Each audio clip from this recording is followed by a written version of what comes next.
So just going to keep this short, and it's actually better if someone else can do the job, but basically it would be good from a high level design overview perspective to have everything mapped out with a tool or framework like Google Earth or whatnot, but basically to have all the sources basically from the section of the Rocky Mountain where you have the ice cap accumulation into the reservoir, natural reservoir or natural lake that feeds into the that basically feeds into the Colorado River.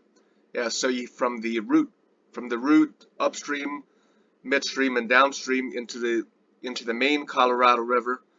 And here, this is a very interesting part to take a exploration of. And there's also the muddy and virgin rivers.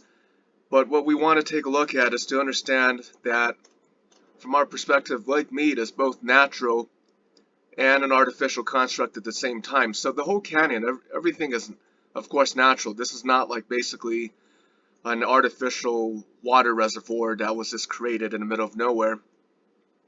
So before you have the Hoover Dam, so there was a river flowing through the canyon system, but with the construction of the Hoover, you have these artificially high water levels, which essentially creates what we call Lake Mead.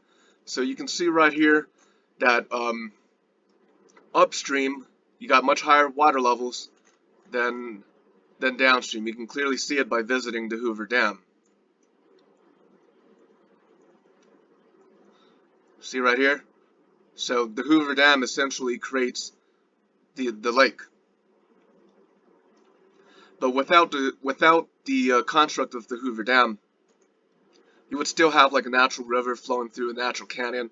So the beautiful thing about the lake is that it's the environment the environment itself is completely all natural.